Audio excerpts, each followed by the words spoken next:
setelah di tingkat prodi sudah jelas pemetaan bahwa setiap CPL itu sudah dibebankan pada mata kuliah dan menjadi tugas dosen lah kemudian untuk merancang mata kuliahnya. Bahwa kalau untuk bisa menerbangkan pesawat, materi apa sih yang perlu dipelajari? Itulah terkait dengan bahan kajian. Kemudian bahan kajian ini diturunkan menjadi mata kuliah. Kemudian mata kuliah ini didelivery kepada mahasiswa menggunakan metode.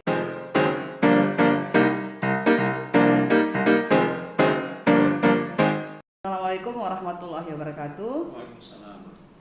Kesehatan investasi, pola hidup sehat, prestasi. Trofiko, selamat datang Bapak Rahmat di Trofiko podcastnya FKM USU. Nah, sore ini kita akan diskusi tentang bagaimana implementasi kurikulum OB, lalu peran dosen dan harapan untuk lulusan dari FKM.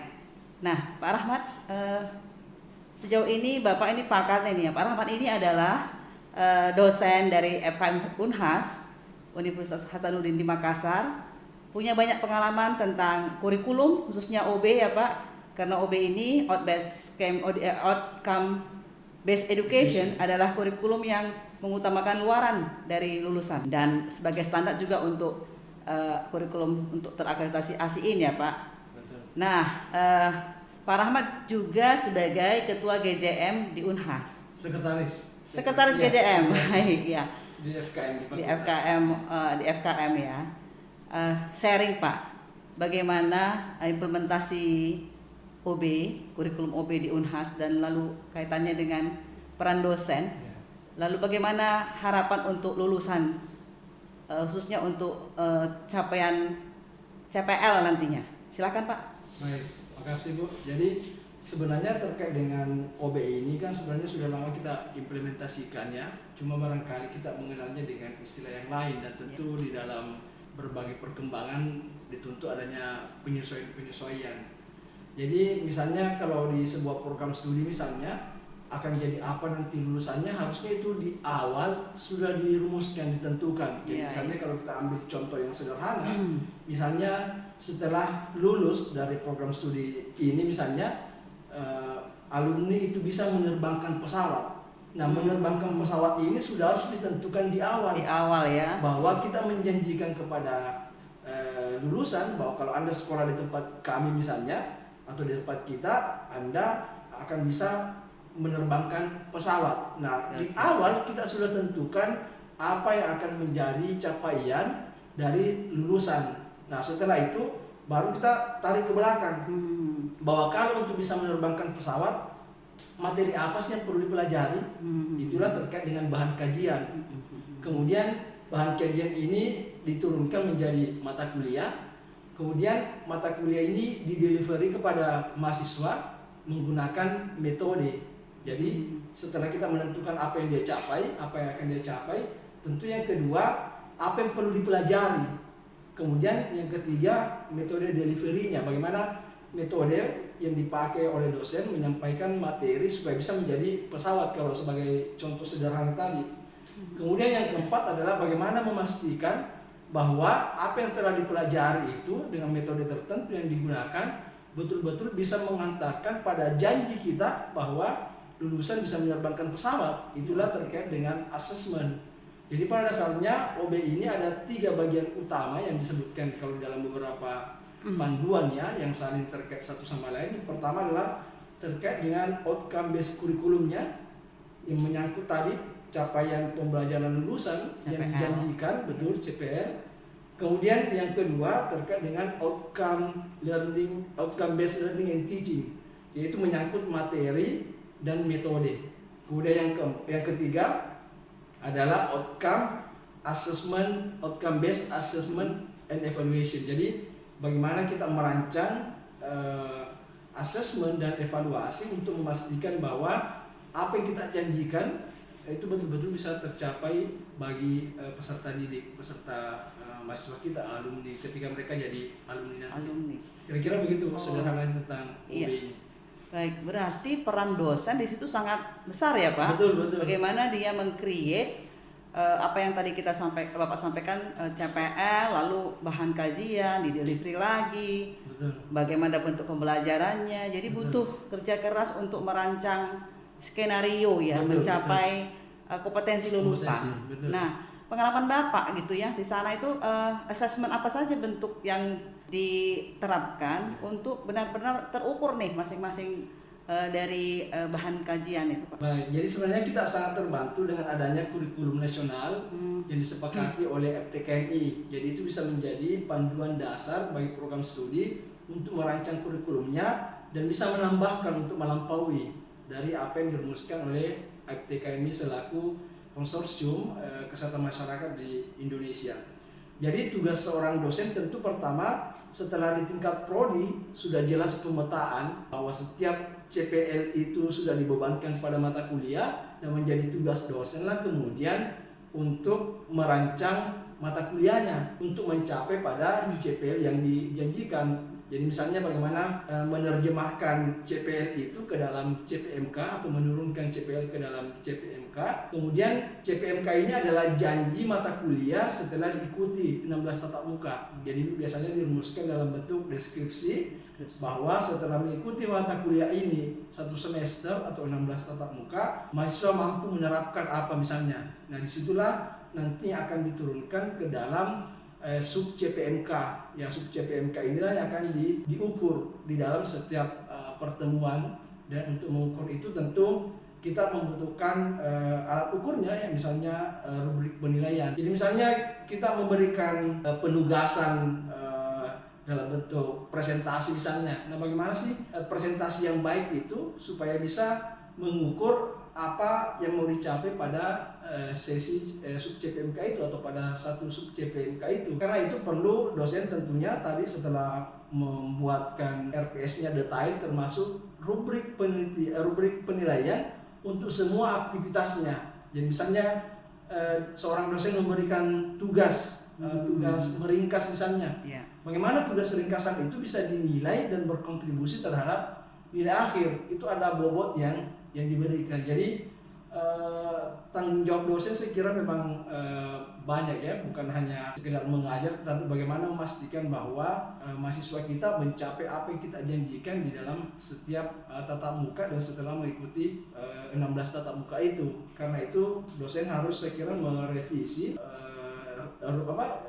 RPS-nya, iya, melengkapi bagian-bagian yang mungkin sebenarnya selama ini sudah dilakukan tapi belum tertulis dan belum dilakukan secara optimum, sehingga perlu dipacu lagi kembali, misalnya bagaimana meninjau RPS, melengkapi semua metode, dan secara khusus ada 2 metode yang terkait dengan pemeringkatan itu, yaitu project base dan case study ya, case method itu. Jadi ini bisa menjadi penekanan pada beberapa mata kuliah tentunya, karena ini juga berkenaan dengan pemeringkatan universitas. Jadi dosen tentunya punya tanggung jawab besar untuk menyusun rencana pembelajarannya sedemikian rupa detail, termasuk melengkapi seluruh rubrik penilaiannya. Jadi jangan sampai kita memberikan tugas tapi kita tidak memberikan rubrik penilaian bagaimana tugas ini selayaknya dinilai, dan berapa sih bobot dari tugas itu terhadap keseluruhan nanti nilai akhir. Seperti itu. Ya, baik. Memang terkadang kita melihat mahasiswa ini terlalu besar bebannya ya. Semua dosen membuat tugas.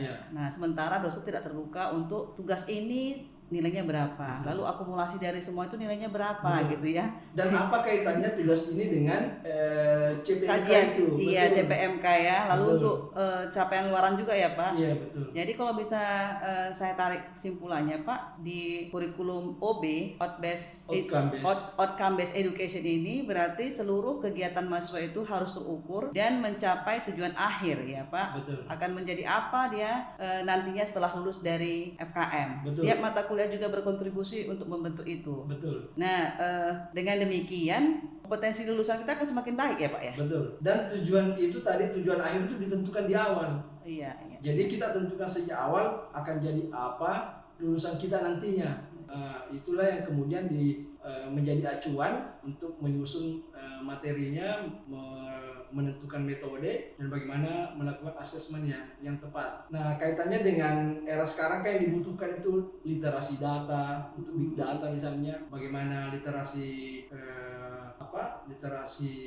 humanis misalnya, itu termasuk banyak hal yang terkait dengan itu yang memang perlu ditambahkan ke dalam materi pembelajaran kita, dan juga beberapa misalnya apa yang disebut dengan hot ya, jadi misalnya tentang komunikasi, kolaborasi, dan kemampuan-kemampuan itu akan menjadi atau akan kita capai menggunakan metode pembelajarannya. Nah, di dalam melaksanakan itu nanti kita butuhkan misalnya berbagai rubrik untuk memastikan bahwa apa yang kita janjikan di setiap tatap muka itu betul-betul bisa dicapai oleh mahasiswa. Ya, semoga saja semua universitas di Indonesia ini sudah mulai menerapkan OB ya Pak. Iya. Dan memang janji khususnya juga di USU juga sudah mengarah ke OB untuk mewujudkan akreditasi internasional. Mungkin sebagai penutup Pak, arahan Bapak ya untuk implementasi OB, dosen, peran dosen, dan integrasinya dengan mahasiswa itu supaya lebih baik ke depan.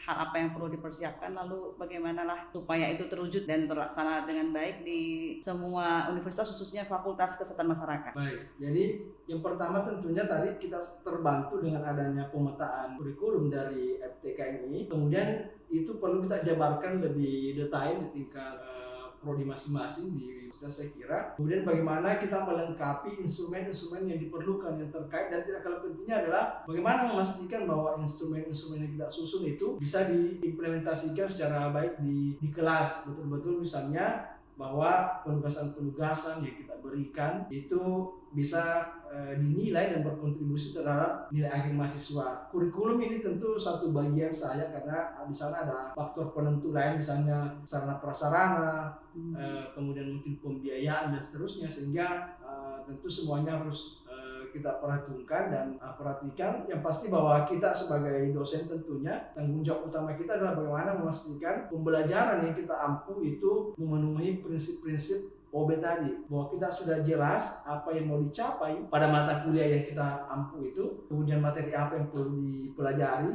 dan metodenya, serta bagaimana memastikan asesmen yang kita lakukan itu betul-betul bisa mengetahui apakah janji mata kuliah itu tercapai atau tidak. Dan sekali lagi melalui buku FTKMI di sana sudah banyak hal yang bisa menjadi bahan, tinggal disinkronisasi kembali dengan diperhatikan beberapa detailnya saya kira di tingkat prodi, dan itu menjadi tanggung jawab dosen selain penelitian dan pengabdian. Baik. Jadi bisa kita simpulkan bahwa penerapan implementasi kurikulum OB itu justru meningkatkan kualitas lulusan, betul, ya Pak, jika dilakukan dengan standar sesuai dengan Permendikbud nomor 3 tahun 2020. Betul. Ya. Baik Pak Rahmat, kalau melihat uraian yang Bapak sampaikan tadi untuk implementasi OB, ternyata tugas dosen ini cukup berat ya. Betul. Itu hanya satu bagian dari Tridharma. Betul. Nah, apalagi kalau melaksanakan pengabdian dan penelitian. Betul. Nah, menurut Bapak, banyak orang yang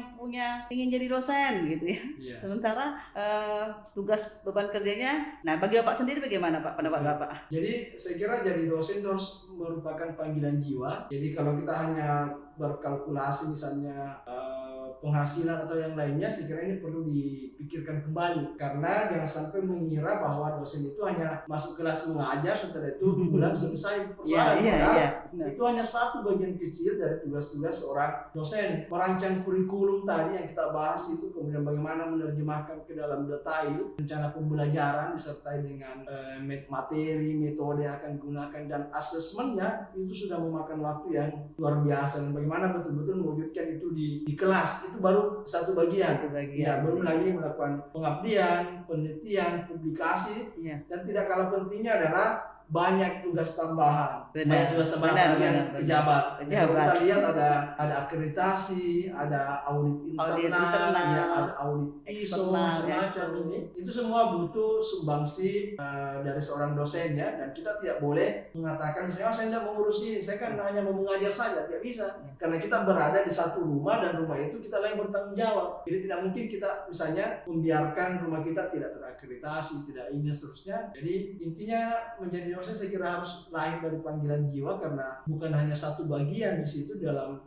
kegiatan dosen itu. Dan kalaupun ada yang misalnya berminat atau apa ya tadi, harus memperhatikan bahwa tugas dosen itu bukan hanya mengajar di kelas, masuk kelas mengajar kemudian selesai, tetapi lebih dari itu. Karena itu tadi saya tegaskan bahwa memang mesti merupakan panggilan jiwa untuk jadi dosen itu. Bisnis ya Pak ya. Iya, bukan bisnis. Jadi bisa menjadi multi talent ya Pak ya. Iya, betul. Multi talent. Kadang-kadang jadi ketua panitia. Iya, betul.